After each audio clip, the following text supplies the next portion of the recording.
Peep the concrete chronicles, my first appearance is iconic. Secret origin story written in the project's honest tonic. Got a secret identity when the system tries to track me, but my superpower's activated, ain't no way they're stopping that. See, nah, you can't stop the hustle, it's a mental kind of muscle. Every hero. Alright, so we have officially rebranded this to Secret Identities Spoiled. It have its own separate logo, a little tag on the beginning. It's going to be awesome. And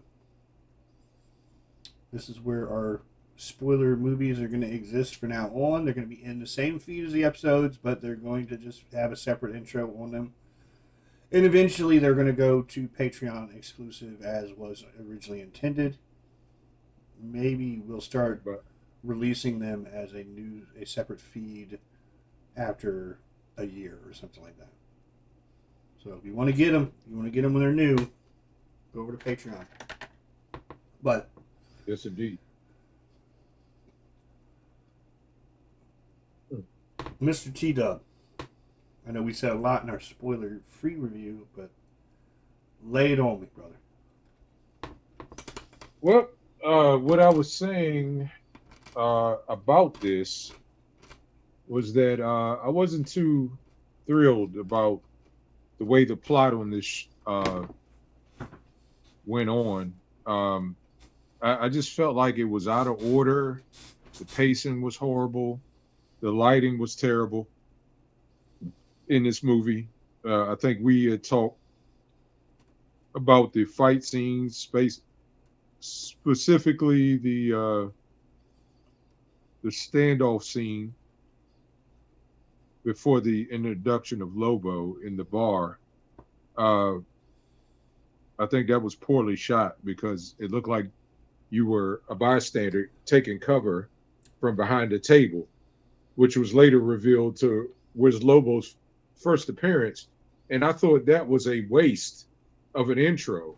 You have a strong solo character like that, he should have introed like he did on the fight scene when he showed up, when he busted out of prison later on in the movie. I was like, what? Whose idea was that? I don't know if I disagree with you on that one.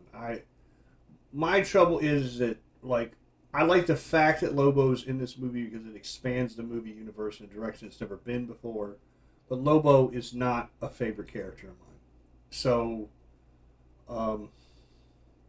I do admit that it was an underwhelming introduction, but I wonder if that introduction is going to serve fans that don't understand who Lobo is better.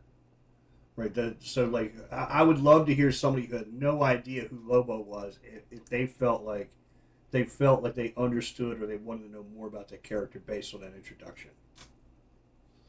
I don't think they did. I think the things that Lobo said was supposed to be funny fell flat.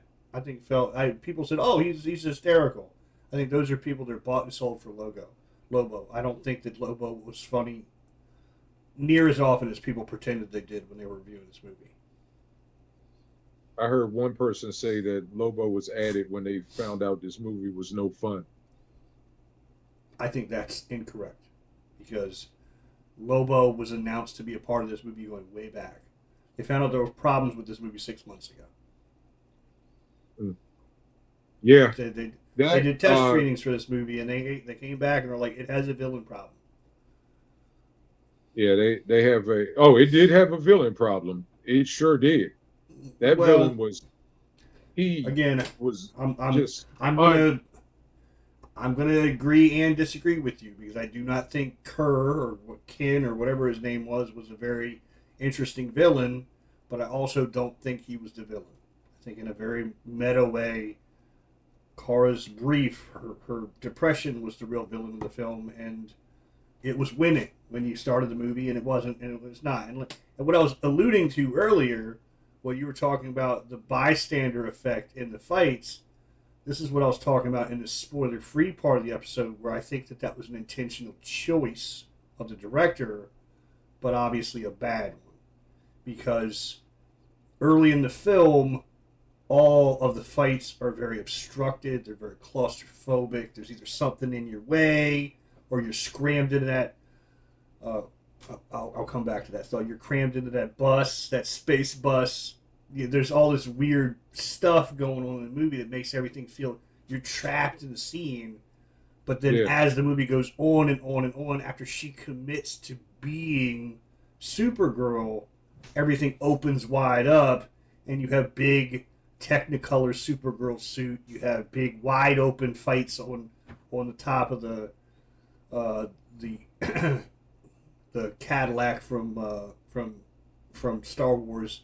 You know, just like you have the space yacht fight, like you did with everything wide open. So I think it was an intentional choice that he did that.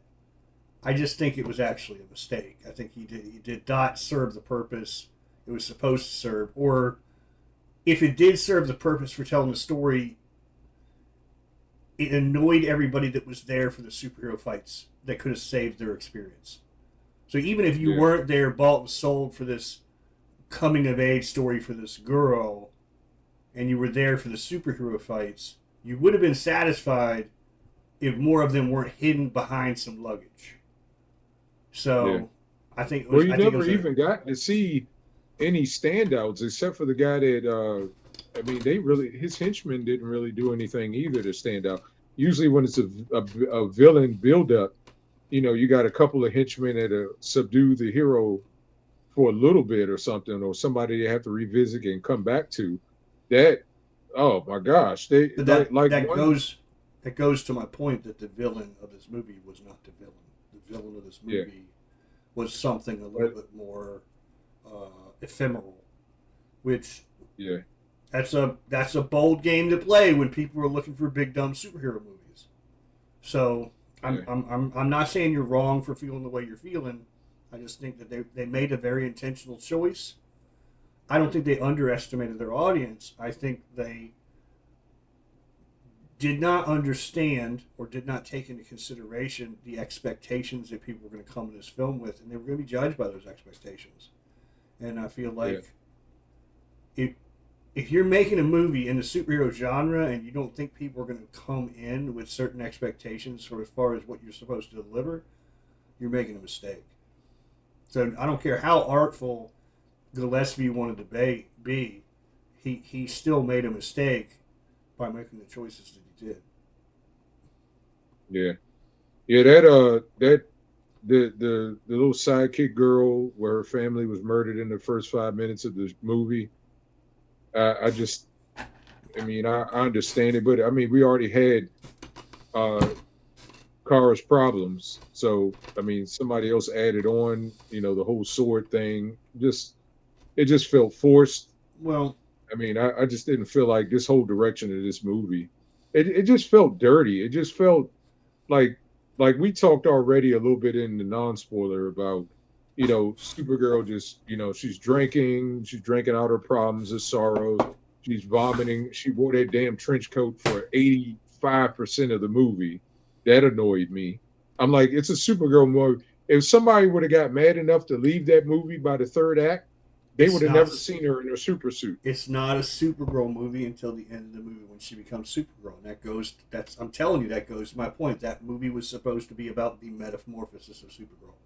The girl you're talking about, I don't remember the character's name. I don't know the actress's name. I do think that she was poorly cast. She had no substance. She had no gravitas. She brought nothing to the role. Every time she lift that sword and see her thing about her family, I was thinking, my name is Inigo Montoya. You killed my father and now prepare to die. I kept thinking that thing from The Princess Bride. I'm like, okay, we get it. Now, she was a cipher character. Her point in the story was to be somebody that Kara could tell her story to. So there had to be someone like that in the story, or the movie was going to be a big crap load of expedition dump. But I don't think it was very compelling to have this sword girl. I don't think that all that... I think that I expected there was going to be a notion of like found family because family was lost. And I feel like that's kind of there because Kara lost her family. Then she had to build a new family where she was. And her experience with this young girl was going to be a found family experience. And I think it's implied, but they don't touch on it as succinctly as I think they should have to tell that story. Because when oh, what's your aunt gonna think? Why don't you just come along with me? It's implied that like she's opened up to letting this person into her life. She's gonna build a new life with new people because she can't have her own people. But I really think that they should have beat that part of the story a little bit more over the head instead of leaving it up to exposition and unlocking the puzzle that was this fucking movie. Oh, this movie. Yeah. There's just a lot of things that I don't feel like they did well. I feel like her combat wasn't on point because it's they alluded to that, or it seemed like she had been Supergirl for a while, and some of her choices in those battle scenes, those fight scenes, she was not doing anything other than some hand-to-hand judo, flipping people over with her legs, a little bit of fisticuffs, but you barely saw it with the camera angles. She didn't move fast. I think somebody pointed out that I read that she must have forgot that she had X-ray vision until later on in the movie, because when she scanned earlier, she looked around and couldn't find the bad guy. I'm like, what is going on? Like, why can't she see where he went? Well, and I think I don't agree that she. Good. No, I think they tried to correct themselves and try to say she wasn't powered at that time, whatever the case was. But I mean, like, she wasn't powered. Come on. Yeah. I think she was nowhere near powered up completely. Neither was Corner Sweat in the Superman movie. Well, that's what I mean. Like, make these people do superheroic things. There's Superman and Supergirl. I didn't feel like that she was Supergirl at all. She had no traits that Supergirl. She said nothing meaningful. Dude, I hear what you're saying, but that just does not track with audiences, because if they do what you're telling them to do, they get crapped on. They say Superman's boring because he's too strong, nobody can stop him. And then Man of Steel comes out, and Superman has a strong foe that he fights tooth and nail. He destroys a city, and then people are more worried about real estate than the heroic thing that was done. And then he makes Superman's boring. Superman never kills, and then he kills somebody, and they complain that he kills somebody. So it's like same time they gave that Superman a director, and then they did what they did at the end of this crap fest. Dude, I was surprised by the choice, but I don't mind the choice that happened at the end of this movie. Since it's a spoiler-filled, we can go ahead and say it. After convincing her young companion that she should not kill the villain who killed her parents, Supergirl kills the villain herself. And Kelly does not like that, and I don't not like it. I think that Superman's no-kill rule is for Superman. Kara has always been an angrier, more impetuous character. I think that it's fine for me, and I also like having the texture of personality differences. This was never going to be Helen Slater's Superman. So it makes more sense. In fact, I don't necessarily think that Krypton was portrayed this way in the movie, but if you go by like the John Byrne comics, Krypton's a pretty cold, calculating, unfeeling world. So it's, in my opinion, it's not out of character for a born Kryptonian. So I think it was a oh moment. I don't think it was an oh cool moment. I don't think it was an oh that's weird moment. But I think it was an oh that was a choice. That's an interesting choice. I feel like it was a we might as well do it because we got nothing else to do. We want people to talk moment. Didn't fit it. It didn't even fit. I disagree that it doesn't. I disagree it doesn't. But to see that it funnels down to that point, and then there was no walk off. It just well, I mean, she met back up with Corn Sweat Superman at the end and gave her her commitment to coming back to Metropolis and trying to make it work. That's great. That's all we got. Now, I did hear that a extra scene was filmed, but they cut it. And I think somewhere someone said that they put it in the middle of the movie. I can't remember what it was, But I have to do some digging on that. I didn't even bother looking it up because I didn't care at that point. But yeah, that's what I've heard. I've heard two different things, that it was cut and they didn't show it, and then it was cut, but they did put it in the movie, but it's in the middle of the movie. So, But you said you think that you got the impression that she was Supergirl for a while. I don't believe that's the case. I don't believe that she was ever Supergirl for this movie. And that's the point of the emotional journey of the movie. I think that Clark, she probably came to Earth. She was here long enough to learn English. She's like, this place sucks. It's like all cows and corn. I'm leaving. And she took the next space bus off the planet and never came back. And that's why Clark was calling her all the time. I don't get the impression that she was part-time Supergirl and took a vacation for this movie. She never was a hero up until the moment that she became a hero in this movie. And so I understand why you'd say what you say, but I think that there's nothing to indicate that, and there's more to so on the same note, not only has she probably never completely powered up the way Clark has, she spends so much time away that she's literally only powering up enough to cure her hangover. So we don't know whether she would have access to her heat ray vision or super speed or whatever else. You know, she obviously, not to mention the fact that she just spent, by the end of the movie, she'd spent 12 hours on a kryptonite radiation planet, and she was loaded full of kryptonite particles from those arrows, so we don't know how that was going to affect her powers anyway. So, like, there's plenty of plausible deniability why she didn't do certain things that she could do. Explain to me that kryptonite thing that you had a theory about. Well, it wasn't a theory so much. It was like, when they landed on the planet and the green sun came up, I thought, what a weird choice. Because general audiences understand Superman's weak. Oh, I know what you're talking about. This was interesting, but I'm going to go ahead and finish my thought.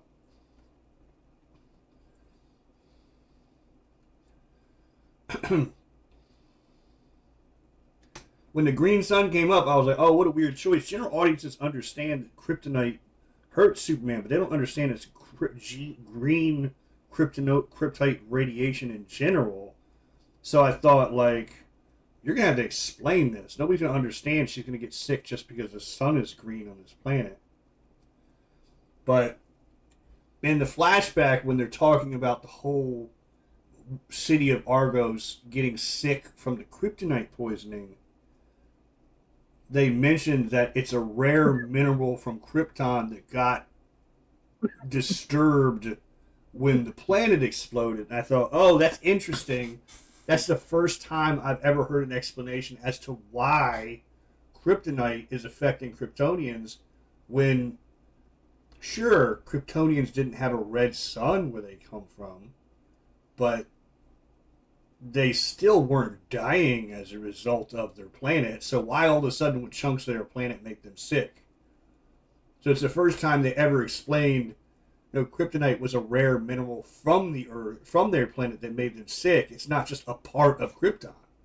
I was like, oh, okay, that's I've never heard anything like that before. So it was kind of I wouldn't say it's a high point in the movie, but it was an interesting thing for me that it bothered to explain this weird Superman loophole that's been in the mythos for 50, 75 years now. That, like, yeah, sure, Superman's normal on his own planet, but why do pieces of his planet make him sick if he's just supposed to be normal there? Wouldn't everyone there just have been dying? So, where'd that guy get those arrows from? Well, that's another problem that I had. Well, like, like, I get that when there's a Superman in the universe, people are going to know about it. And maybe on Earth, because there's newspapers around, people are going to know that Superman might have a weakness to kryptonite. But he just all of a sudden knew that she was a Kryptonian, wanted her body, and was fully prepared with kryptonite arrows, and had a base on a half kryptonite planet, a half green sun planet where she couldn't survive. I was like, holy crap! Like there was a massive escalation in what he should not have known there for the movie. There's a point in the movie where he showed up and found her ship and took it. I was like, they didn't even show how he got there. He just walked up there. It's like, what? How did he find them? No, that's not true. That's actually not true, because when you're missing something, it was easy to miss. But when her family got killed, her mother set off the self-defense system and blew his ship up. So he's stranded there. So when she meets Kara at the bar, she says he doesn't have a ship. He's going to need to find one. So they haven't gotten off planet yet. So they drop an exposition Easter egg in the story, so you understand him and his compatriots are just kind of wandering around the planet looking for a ship to jack, and because she came to that bar on foot, it's probably not far from where she lived. So he was pretty nearby. He was on her farm, essentially. Yeah, it's crazy. I missed that.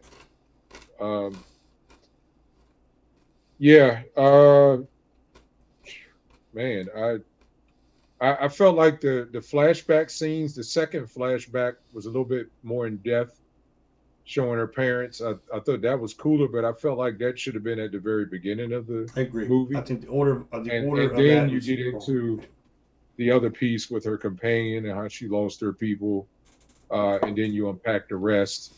I think Lobo should have had a different intro. When the girl came of age and did what Lobo's asked her to do, or break them free out of the cell, I thought she was going to be something and learn how to, or knew how to fight or something, and she didn't. Well, just like, yeah.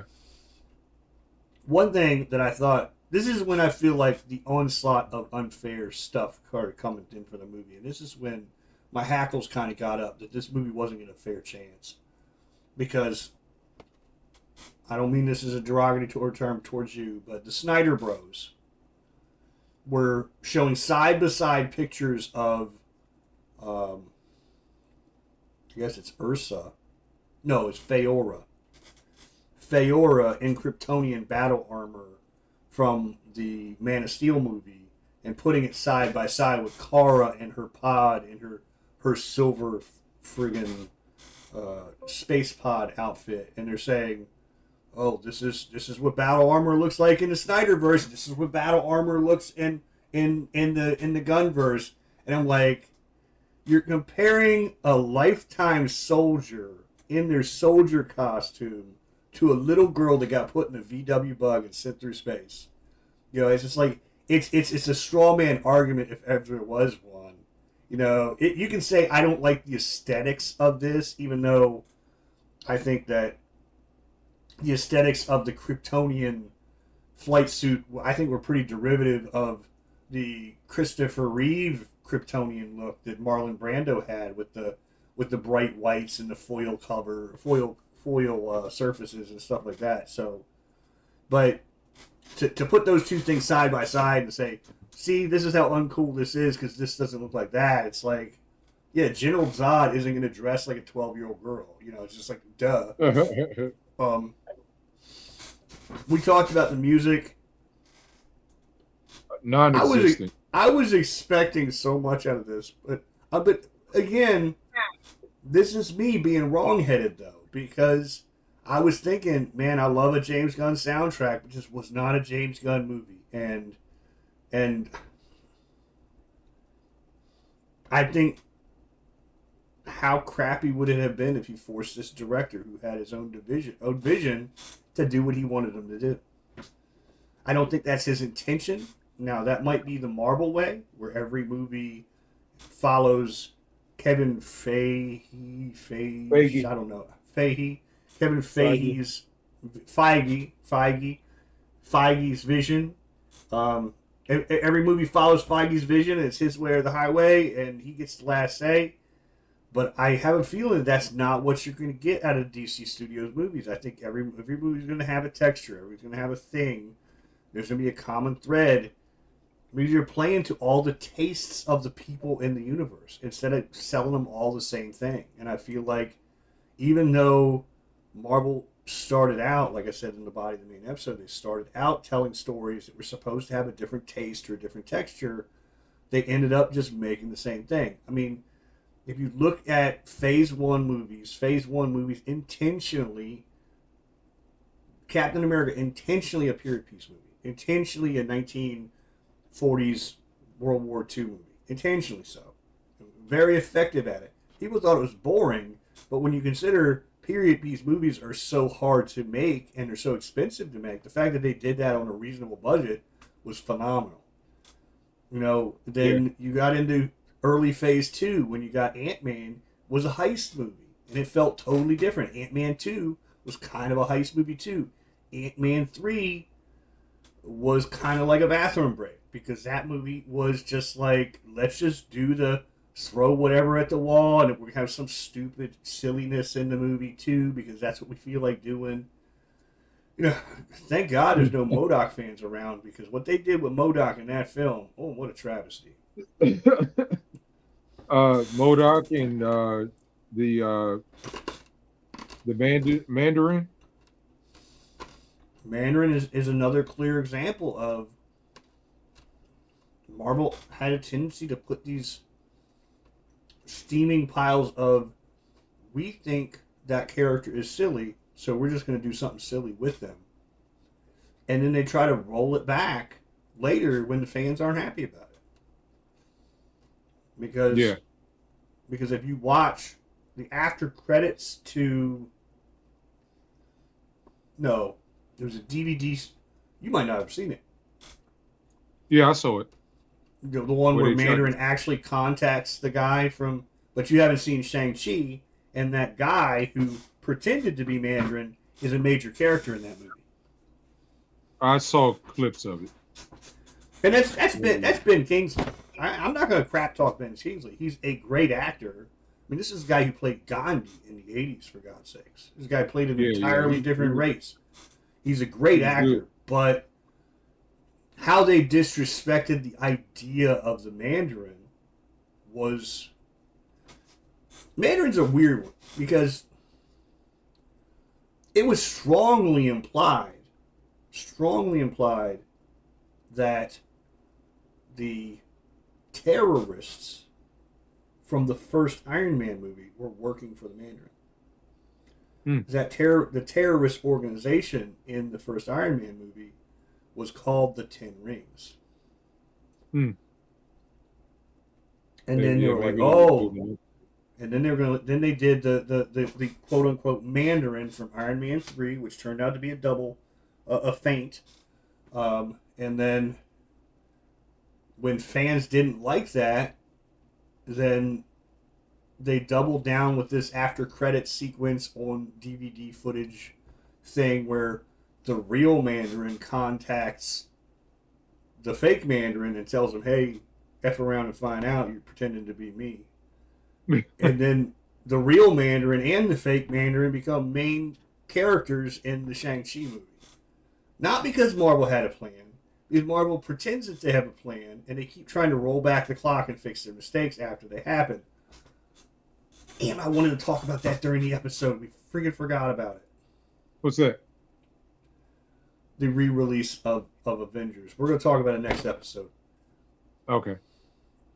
Because of what they're doing to it. Stay tuned. Stay tuned for a different take on an old take. Well, yes and no. Yes in my case and yes in their case, which is what makes me mad.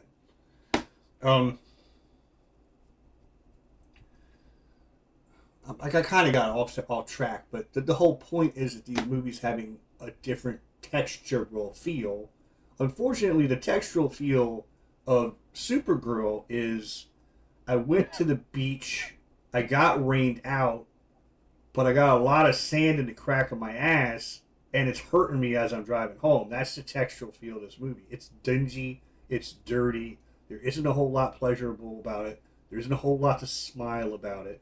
You know, I get the character's a train wreck. She's a disaffected 20-something who went through a terrible thing when she's a teenager.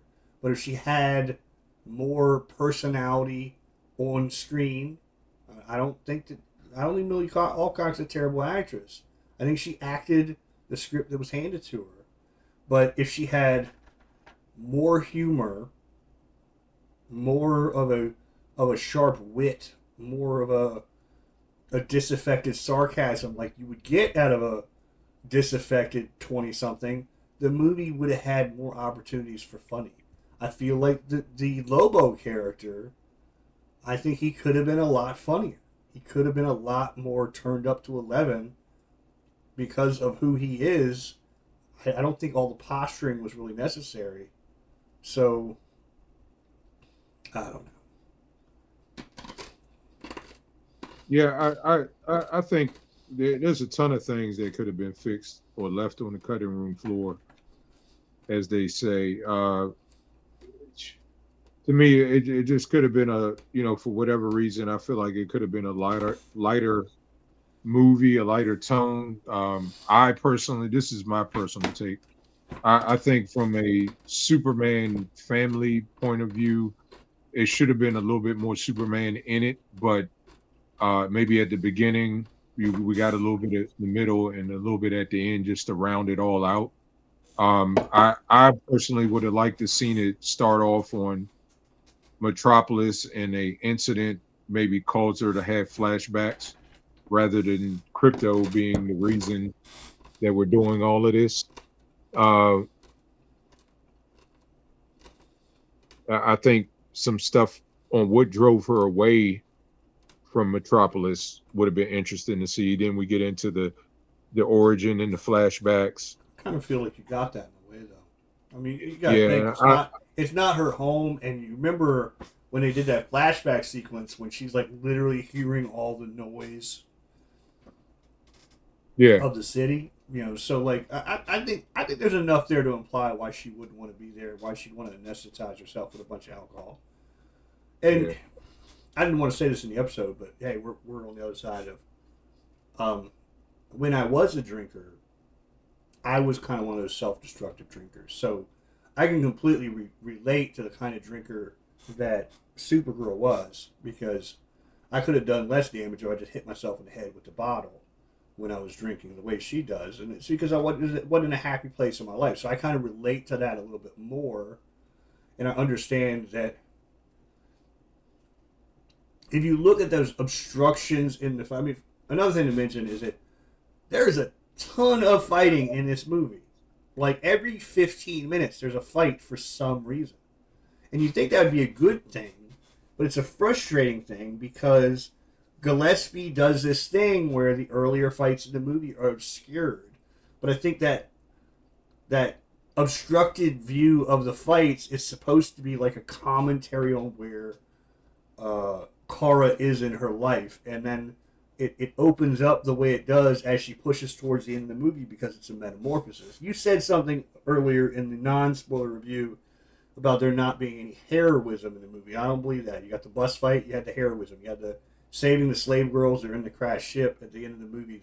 You had the heroism beats, but there's just so much nastiness framing all this stuff that it gets lost in the sauce, and everything's so forgettable because you're fighting a forgettable villain.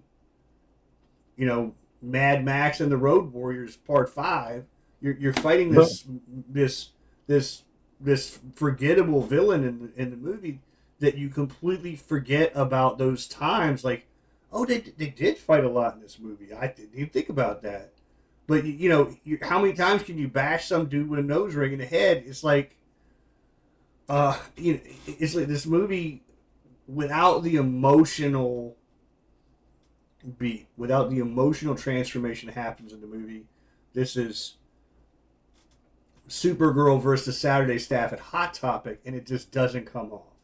And the weirdest thing is my understanding, I haven't read the source material Kerr or Care or whatever his name was just a regular dude in the comic. So all that Mad Max, Road Warrior, nose ring, face piercing stuff, that's all just a fabrication to make him look grosser for this movie. So,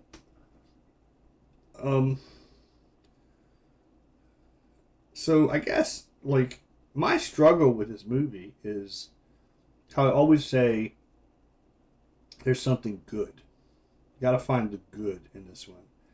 And I'm pretty mixed up on this movie because I have a lot of trouble pinpointing the good thing. I think it was far too dirty. It's far too grungy.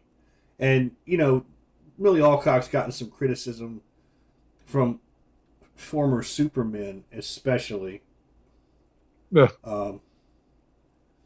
about not being a very attractive girl. But you look at her on the red carpet footage, she's actually a really attractive girl, but she does not look good covered in dirt.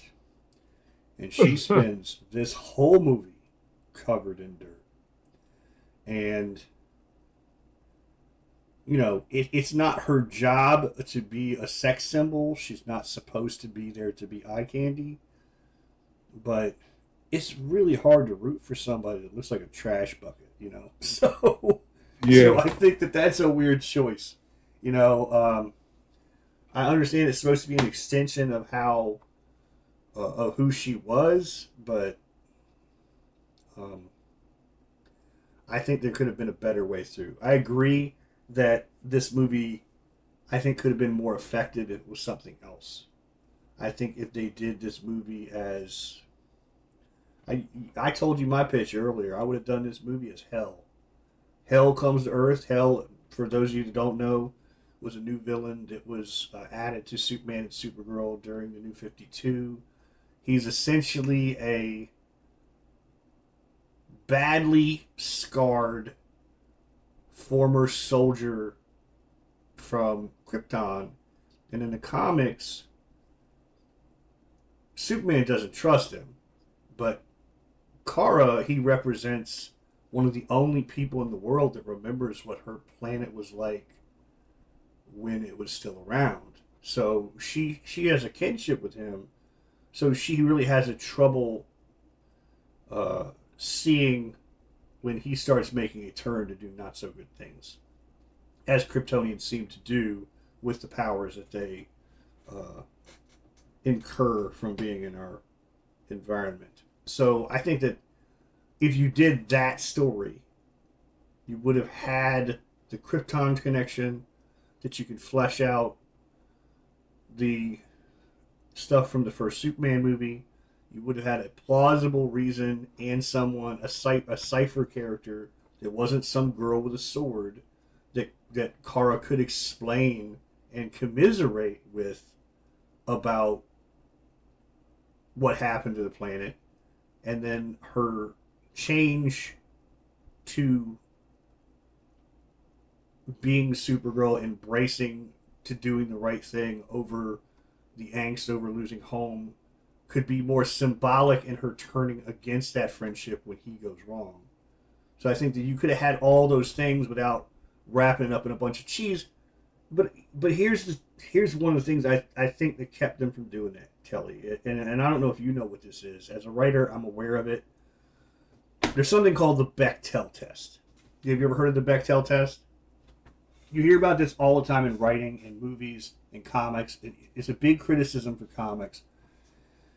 And the Bechdel test judges how effectively a story is a woman's story by how much time on screen is spent talking about a man or a man's problems.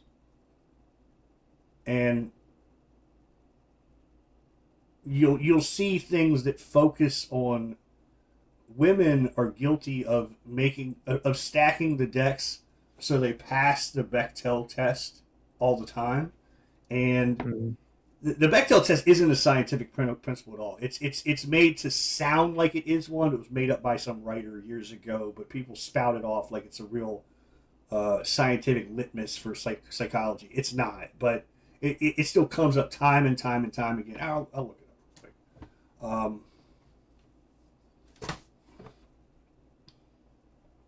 see, I don't want to quote it wrong. Test. Bechdel test, also known as the Bechdel-Wallace test, is a famous shorthand for measure for the representation of women in fiction. It evaluates whether a story features meaningful female presence by checking if the women are portrayed simply in relation to male characters. So, with that in mind, if you had, say, a Superman story where a Supergirl story where Superman is more present, it would be criticized by the feminist audience to say, well, this was just Supergirl standing holding Superman's cape. Or if we did the movie that I thought would have functioned better with Hell, this would just be, well, you just did a movie where Supergirl functioned in context of this male character. So it's a lose-lose-lose situation, dude. I mean, like I said earlier in the spoiler-free, when you have a female-led movie, there's already going to be an onslaught of criticism or non-attendance because we live in a generally pretty misogynistic society. You know, there were people saying, the Supergirl movie's feminist trash. I don't think... I sat through the whole movie. There was one point where I'd say, they shouldn't have done that. It wasn't bad enough that Kerr and his road warriors were murderers and dirty and Hot Topic employees. It wasn't bad enough that I'm just kidding, by the way. I don't mind piercings. I'm just making a joke. It wasn't enough that they were all of these things. They also had to put the stinger on there that they were abducting female children for sex trafficking. And it's like, why can there not? This is something that female-led things do all the time. When a woman is fighting to do something good, it's always got to be in the context of bad things done towards women. And I think that's just as undermining to women as to not do it. So you could say, well, she's Supergirl, she should help the girls. The point is that she's Supergirl. There's no difference in being Supergirl or Superman in the context of being a hero. So to have to put this fine point on it that she has to do the right thing because this is affecting specifically women, a lot of people consider that a rah-rah moment. We made our super feminist movie, but in my opinion, you're really tearing down your point because you're saying that you're only fit to solve women's problems. It's a really dumb take. So, but there's my Bechdel test and the reasons why they wouldn't have done the things that we wanted them to do commentary. Because at a lot of levels, this movie was going to get crapped on no matter what happened. Because you got a force of men that do not want a Supergirl movie. You got a force of men that want Supergirl to be cheesecake and not a real person with real problems that doesn't look good in every light. You got a whole group of feminists that will not be satisfied unless this movie is exactly what they want it to be, even if what they want it to be really compromises their point in a lot of ways. So with all of those things in mind, we were going to have a bloodbath of a conversation about this movie no matter what. Yeah. But I think that if you put this next to Iron Man 2, this is Iron Man 2. Iron Man 2 was trash too. Iron Man 3, I'm sorry, Iron Man 3. But yeah, you're absolutely right. I liked Iron Man 3. Iron Man 3 was trash too. Iron Man 3 was honestly a bigger, more messy trash than this movie was. It was just more enjoyable because you were already bought in on the characters. And I think that's the real significant. You already knew you liked Tony Stark. So, but you got a disappointing showing from Tony Stark. You're like, oh, this isn't the Tony Stark I wanted. I wanted the clever one, not the sad one. I wanted the one with really cool armor, not the one that's working in a Radio Shack with a kid. So, but you also got to have, you had Don Cheadle's War Machine in that movie. You got all those other things in that movie. So there's other things that hold you over. So they're, in my opinion, they're both the same kind of bad, but they have built-in redeeming qualities in that one just by virtue that there was two good movies that happened before them. And in this one, you don't have that, so it's a more divisive pill to swallow. Yeah. Oof. Yeah. I'm trying to think if there's anything I didn't talk about. I think I mentioned. Did I mention the kryptonite problem? I don't understand where the kryptonite concept came from. Did I? No. I don't think I mentioned it in the podcast. No, you talked about it earlier. I couldn't have talked about it earlier because I wouldn't have spoiled the fact that she. I mentioned I mentioned there's actual kryptonite arrows in this thing. Yeah. I thought that was a part of our conversation. Yeah, but it's just really weird. Like, he just showed up with them. She demonstrates that she has some kind of powers, and he just all of a sudden figures out, oh, you must be one of the only people left of that dead world that's from the other side of the cosmos, and I know exactly what your weakness is. Like, no explanation on how he understood that the green radiation was going to affect her, that he understood how to get kryptonite, how to use kryptonite. It implies that he uses it all the time on other people, even though it shouldn't do anything to other people. It's just like, that was a weird contrivance. I think, here's the other thing, is like, on that note, they go out of their way to depower her in so many different ways. By being off-world, she's depowered. By being drunk, she's depowered. And then she gets poisoned, she's depowered. And then she's on the green planet, and she's depowered. And then she's poisoned by kryptonite while on the green planet, depowered. It's like there's so many ways they went out of their way to make her depowered to have this group of Hot Topic employees be her villains for this movie. Yeah. I think that they could have picked one, kept with it consistently, and had a more concise story than the story that we got. But like, to count off 5 different ways and 5 different settings that you found a way to depower your hero just because here's another point for the list of reasons why this was going to be a problematic movie. Every time you talk about Superman, half the people listening are going to say, Superman's boring because he's too powerful. Well, Kara is Superman in a skirt. So they had no choice but to depower this character for this whole movie just to satisfy general audiences. But how they did it, what a problem. All the ways they did it was a problem. Yeah. And just that's what did it for me. Just the way that it was paced out. It's like they didn't. I don't know. It just doesn't. Now, like you said, it's not unheard of to see movies after this that point back to this, and I'm thinking that's what the next vehicle is going to do. The next Superman movie that comes out next year, Man of Tomorrow, is supposed to have more Kara in it, and there's reasons for that. So I think we may find some things that he hits home and fleshes out more in her character, both Kara and Supergirl, how she either is Achilles' heel to Superman in terms of Brainiac, or she helps Superman be a better Superman. I think on second watch, this movie would be much better because you spend so much time in this movie bracing for the car accident. I think if you watched it a second time, you would automatically probably be able to laugh a little bit more at the fun in the movie and not try to look around the obstacles during the fight scenes as much because it's going to open up after a while. This is a choice, not a problem. And the reason I say that is because when I saw Batman vs. Superman, I talked to you about this Taylor recently.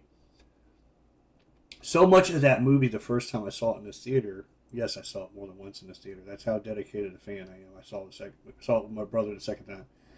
The first time I saw it in this theater, I was like literally moving to the edge of my seat because I'm like, why are they doing this? Like there's a scene where there's a reenacting Bruce falling into the well.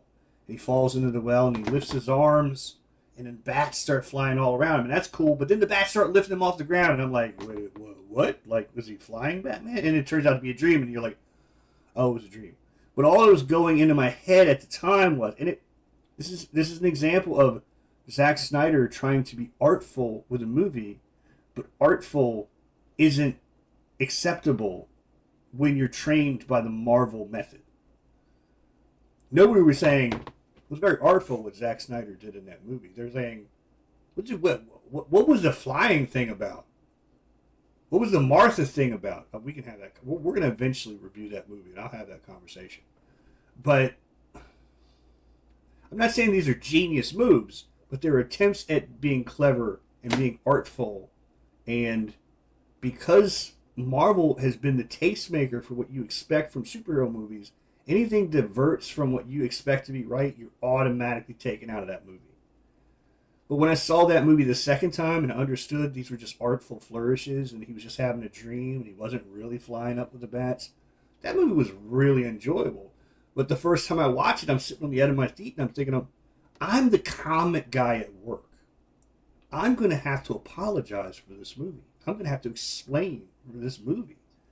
So I'm getting tired while I'm watching a movie because of all the things I'm going to have to apologize for in the movie.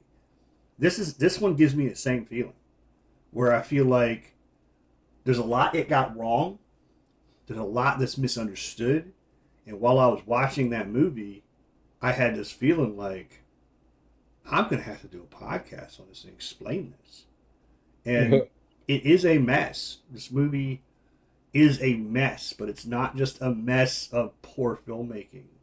It's a mess of artful choices when we were not going to allow artful choices. It's a mess of expectations when they never promised us those things. It's a mess of way too early in the universe timeline. It's a mess of all of those things. So, like, yeah, it deserves all the bad marks that it gets, but I think that's an ephemeral rating. I think that's about right now. I think that if you rewatch this movie in 2 months on streaming, on a smaller screen, or with a different audience, or different people watch this movie, that rating's going to change because our criteria for grading it is so flawed.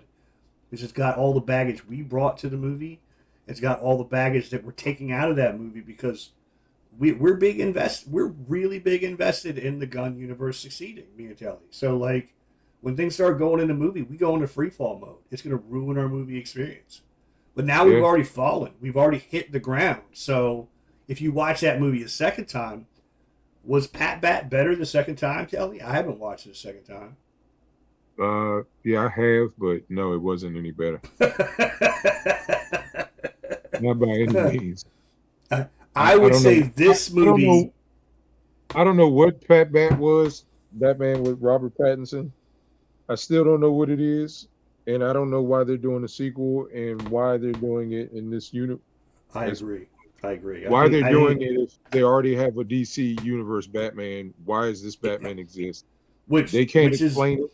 They just keep making excuses. They're never going to succeed. Which is another confusing set of circumstances. It's going to further alienate audiences when you have a Pat Bat movie, and it's going to confuse people when the new Batman isn't Pat Bat, or it's going to irritate Pat Bat fans when their gritty Pat Bat world is no longer a thing because James Gunn makes a more Technicolor superhero film. So, like, really bad choices here. But these are not the depth of Warner Brothers' bad choices. Making Joker films, I don't care how well received the first Joker film was. It was still a mistake to do it because it wasn't the Joker in that film.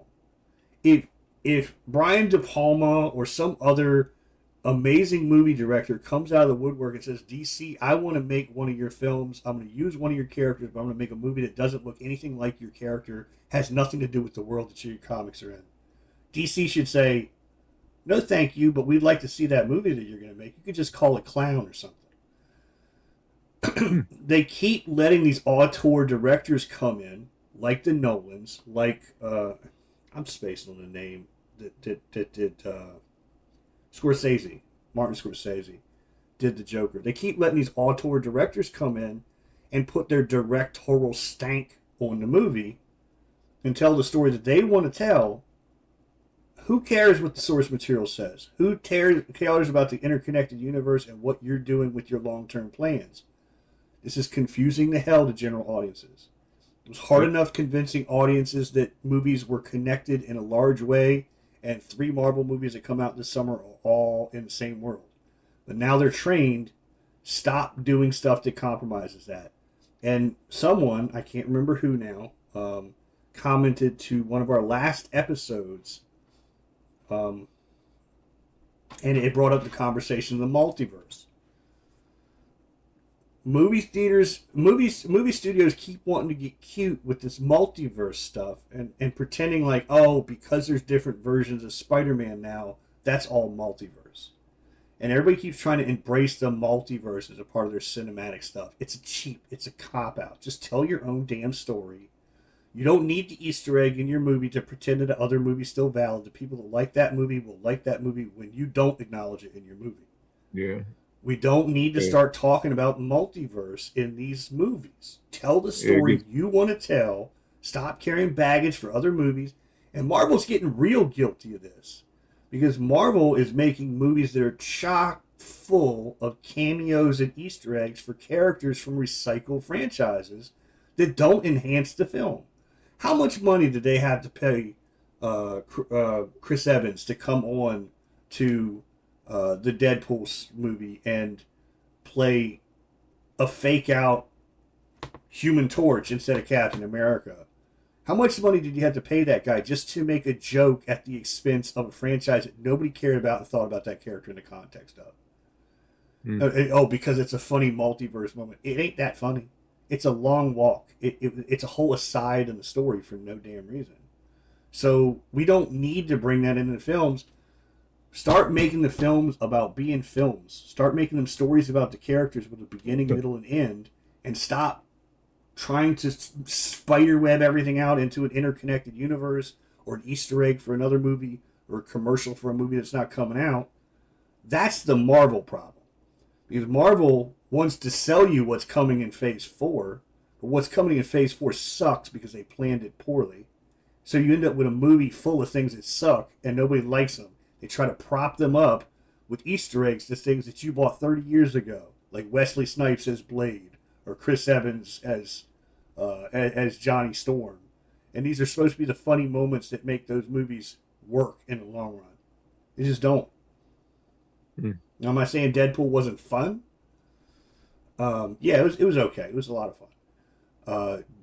Could they have told a more concise story that wasn't a bunch of contrarian stuff to everything that's already laid track? You know, when you consider the multiversal stuff that's going on in the MCU, that it ties directly into the Loki with the I can't remember what the name of the agency is, yet it contradicts it at every chance it can. It does. It just doesn't. Oh yeah. It's a lot of work to say, oh, these two things are the same, and then to throw them out. Just like in Avengers Endgame, I think it was, when they explain to you how everything you know from the movies about time travel is wrong, it doesn't work that way, and then they use one of the BS time paradoxes that they said wouldn't work. Yeah. Yeah. You know, that's in the movies. Yeah, that doesn't work that way. That's in the movies. But yet somehow you have Thanos from the past come to the present, completely breaking causal loops to become a problem, and then leave a character that's technically dead in the present, also causing a causal loop. You know, but time travel didn't work that way. We spent a big chunk of the film explaining, oh no, time travel doesn't work that way. That's why we got to do our mission the way we got to do it. Oh, wait, I went way off on a tangent. Yeah, that's fine. You explain yourself. So like, reiterating my review, I'm going to say, I said 6.5 when I did the spoiler free. I'm going to actually go down a hair, because in going more in depth, this is the first time I've really had an opportunity to have a real thoughtful discussion with somebody. I'm going to go down to 6. I still don't think it's the trash pile that everybody makes it out to be. But I think it has some significant problems. But it has the problems that meant, why did you make this? Not what's wrong with this. I think that because of the feminist agenda and the neckbeard agenda and the Snyder Bros agenda, this movie was bringing more chaos to the table than it was bringing good, at least at the point that they were making it. So they should have pushed it back, give it some time to breathe. You know, I'm sure once we saw Justice League, we wouldn't have minded a personal journey about one of the characters. But Yeah, it was just far too soon for this movie. People want yeah, to I'm understand. sticking with my rating. Yeah, people want to play in this universe, not feel the catharsis of this universe yet. You know, Yeah. so well, Yeah, I'm looking forward to whatever else James Gunn's bringing, and Man of Tomorrow definitely looks like it should be fun. I want to see what more Corn Sweat as Superman and what they got going in that universe. So I think the next thing is going to be Lanterns. yeah, So if Lanterns is a success, then the clouds will part. And even with the problems of this movie, I think if Lanterns is a success, that's almost an example of how the deck was stacked against this movie.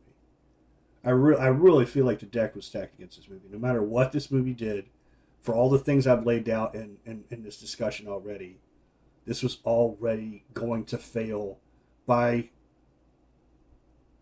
alternating standards. You know, if you made it for the dude and Supergirl was cheesecake and she's flying around Metropolis and she's fighting somebody, it was going to get crapped on by the feminists. If you make the movie that the feminists want to see, it's going to get crapped on by the dudes. You know, you made a movie that doesn't say anything about her sexuality that's getting crapped on by a right-wing agenda now because of something an actress said in an interview that has nothing to do with the film. It's my opinion that she's bisexual. Therefore, screw this movie, burn it to the ground. It's contrary to our agenda. So it's like this movie was going to be attacked no matter what it did. But I think with its problems, if you step back from it and you just look at it from the perspective of the villain is not the villain in this movie. The villain is her feelings, the way she feels, and how she needs to come to terms with the loss and how she's going to make her life better. I think it's a much better film when you consider it that way. yeah, I agree. Thanks again for joining us. If you like what you saw, give us a like. If you didn't, let us know how we can do better. If you know someone else who might like us, please share. Help us boost the signal. For audio only, they can find us on Spotify by searching for Secret Identities Podcast. Or for full video, tell them they can find us on YouTube at Secret Identities-Pod. And of course, every episode is free to listen on Patreon at www.patreon.com/secretidentities. We also share clips of the show occasionally on Instagram at secret_identities_media or on TikTok at secret_identities_pod. Be sure to check out those socials. Drop us a like, give us a follow, turn on notifications. That way you will always be updated so you never miss an episode. Can look out for our streaming schedule or just see some of the news and funnies that we share throughout the week. And don't forget to please follow us or subscribe wherever you are listening from.